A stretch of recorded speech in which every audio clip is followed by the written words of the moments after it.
अस्सलाम वालेकुम my YouTube family, कैसे हैं आप सब। उम्मीद करती हूँ आप सब खैर वाफियत से होंगे। आजकल बच्चों की छुट्टियां चल रही हैं और फिर छुट्टियों में अगर सेल लगी हुई हो ना तो फिर मज़ा आ जाता है। मतलब यूँ अगर आप मॉल जाते हो तो ज़रा अच्छे से हर चीज़ एक्सप्लोर कर लेते हो। लास्ट टाइम भी मैंने आप लोगों के साथ ज़िक्र किया था सेल का। तो अभी मैं आई हुई थी कुछ ज़रूरी चीज़ें लेने के लिए, तो बेवर्ली हिल्स पे आई तो यहाँ पे कुछ बैग्स 149 में लगे हुए थे और मुझे इसकी ज़रूरत भी थी। हम लोगों ने मतलब सफ़र पे निकलना था और मैंने सोचा कि चलो ये बैग ले लेती हूँ। मेरे पास छोटे साइज़ में बैग्स बहुत ज़्यादा हैं लेकिन इस साइज़ में बैग्स कम ही हैं, तो इसीलिए मुझे इस बैग की ज़रूरत थी। और फिर मैंने सोचा कि चलें ज़रा अभी ले लेती। रेगुलर रूटीन में छोटे वाले बैग्स चल जाते हैं, लेकिन अगर आपने सफ़र के लिए निकलना हो फिर ज़रा चीज़ें ज़्यादा हो जाती हैं, तो इसलिए फिर इस साइज़ का बैग जो है वो ठीक रहता है। आगे घर जाके मैं आप लोगों को दिखाऊंगी। और अभी यहाँ पे हुरब को लग चुकी थी भूख, तो पहले मैंने उसको पॉपकॉर्न खिलाए, फिर उसके बाद एक दो और शॉप्स मैंने एक्सप्लोर की और उसके बाद फिर मैंने उसको सिनेमन रोल खिलाया। तो इस तरीके से हम माँ बेटी ने अपना टाइम गुजारा और फिर उसके बाद घर में वापस आ गई। और अभी मैं आप लोगों को दिखाती हूँ बैग ओपन करके। अच्छा, मैंने अपना एक ऑर्डर भी कलेक्ट करना था। सेंटर पॉइंट पे मैंने अपना शूज़ ऑर्डर किया हुआ था।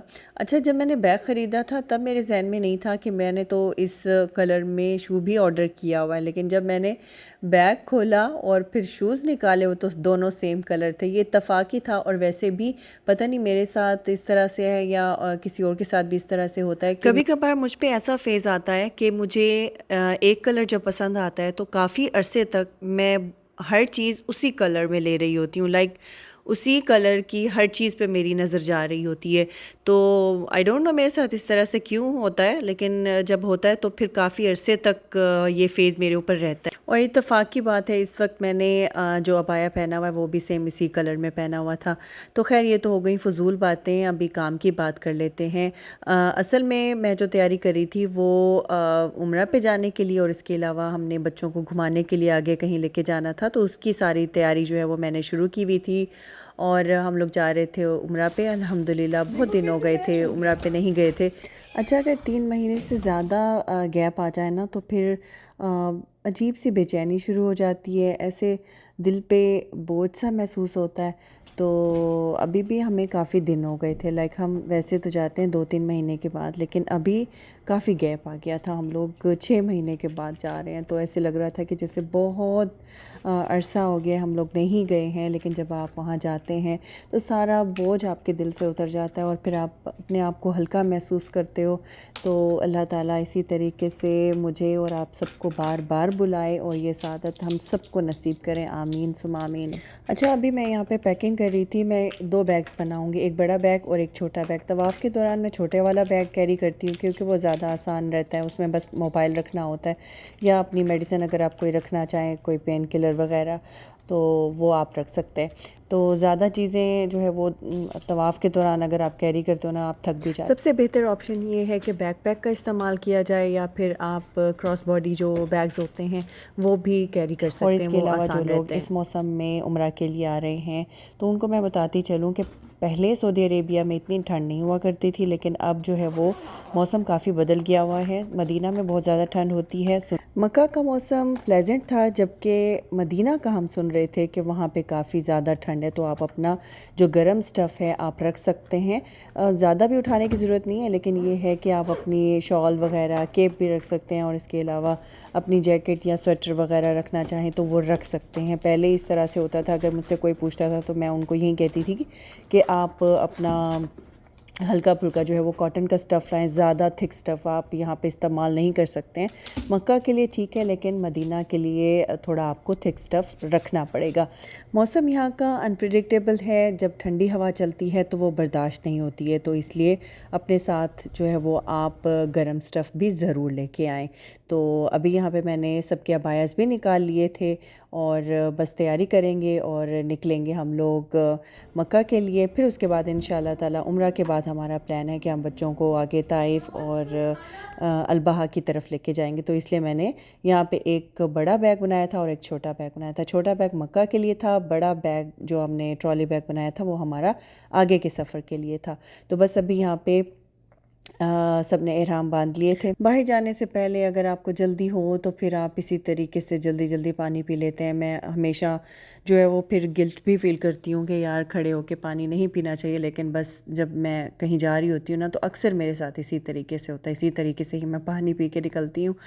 तो खैर अभी यहाँ पे बैग्स वगैरह गाड़ी में हम लोगों ने रख दिए थे। यम्बो से जो मक्का का सफ़र है वो 4 घंटे का, इंशाल्लाह ताला हम लोग 4 घंटे में मक्का पहुँच जाया करते हैं।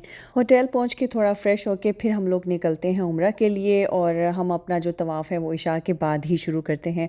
और फिर उसके बाद मतलब सुबह की नमाज़ पढ़ के खाना वाना खा के फिर हम लोग हरम से निकल आते हैं। होटल में फिर आराम करते हैं, फिर अगले दिन कहीं घूमने के लिए निकल जाते हैं। और हम लोगों ने सुबह नाश्ता जो है वो जल्दी कर लिया हुआ था, तो अभी थोड़ा बच्चों को भूख लग रही थी। गैस स्टेशन पे अलबेक जो है वो मौजूद था, तो फिर हमने सोचा कि यहाँ से अलबेक लेते हुए और कॉफ़ी लेते हुए निकलते हैं, तो इस तरीके से जो है ना वो सफ़र आसानी से गुजर जाता है। और वैसे भी अगर आपके साथ बच्चे साथ हो ना तो फिर उनको मंच करने के लिए कुछ ना कुछ चाहिए होता है, और हमें जो है वो कॉफ़ी चाहिए होती है। तो इसी तरीके से बस चलता है। और वैसे ये बहुत ज़्यादा आसानी हो गई हुई है, इन्होंने रास्ते में ये अलबेक बना दिया हुआ है। इस तरीके से आसानी हो जाती है। अगर आपके साथ बच्चे हैं तो आप उनके लिए यहाँ से खाना जो है वो उनको अच्छे से खिला दें, और फिर ताकि हरम जाके आपको ये परेशानी ना हो कि बच्चों के लिए खाना ख़रीदने के लिए जाना है, या पहले बच्चों को खाना खिलाएं फिर उसके बाद उम्रा शुरू करें, तो इस तरीके से काफ़ी लेट हो जाता है। तो ये आसानी रहती है कि इस तरीके से अगर रास्ते से आप कुछ खाना वगैरह पकड़ लेते हैं, और फिर उसके बाद जब आप होटल पहुँचेंगे तो आराम से तसल्ली से जो है वो आप अपना उम्रा जो है उसके लिए निकल सकते हैं। और वैसे भी मैंने हल्के फुल्के स्नैक्स जो है वो बच्चों के लिए पैक किए हुए होते हैं, ताकि दौरान तवाफ़ अगर बच्चों को भूख लगी है, या फिर सही के दौरान अक्सर ऐसा होता है कि बच्चों को भूख लगती है, तो आप स्नैक्स वगैरह बच्चों को उस वक्त दे सकते हैं, और इस तरीके से फिर बच्चे कंफर्टेबल होकर फिर अपना उम्रा अदा कर सकते हैं। असर और मगरिब हम लोगों ने रास्ते में ही पढ़ ली थी। अभी मगरिब का टाइम था तो सभी नमाज़ पढ़ेंगे, फिर उसके बाद दोबारा से हम अपना सफ़र शुरू करेंगे। अब थोड़ा सा ही सफ़र बाकी रह गया था, और फिर उसके बाद हम लोग पार्किंग में अपनी गाड़ी पार्क करते हैं, फिर उसके बाद टैक्सी से हम लोग होटल की तरफ जाते हैं। अक्सर इसी तरीके से ही करते हैं, क्योंकि अपनी गाड़ी पे जाना बहुत मुश्किल हो जाता है अगर आप हरम तक जाएं या फिर होटल तक जाते हैं।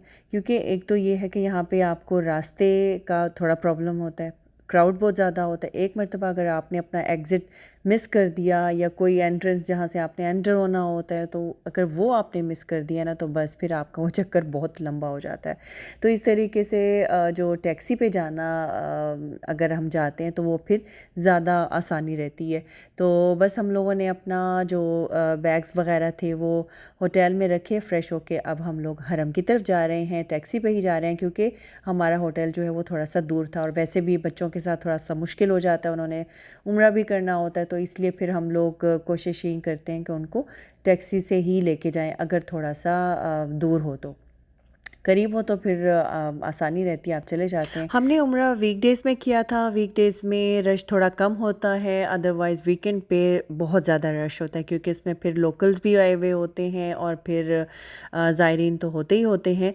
तो फिर वो जब सब जमा हो जाते हैं तो फिर बहुत बड़ा क्राउड बन जाता है। और वैसे भी रजब, शाबान और रमज़ान में तो रश बहुत ज़्यादा होता है, तो इसीलिए फिर वीकडेज़ में थोड़ा आसानी हो जाती है। तो इसलिए फिर अभी हम लोग वीकडेज़ में ही आ गए थे। और अभी आप देखें खाना काबा की रौनक। हमेशा की तरह आप सबके लिए मैंने दुआएं की, और अभी भी आप सबके लिए दुआगो हूँ। आप भी मुझे अपनी दुआओं में याद रखा करें। अल्लाह ताला हम सब की दुआओं को कबूल करे, और आप सबको यहाँ आना नसीब करें। आमीन या रब।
मुबारक मीरा।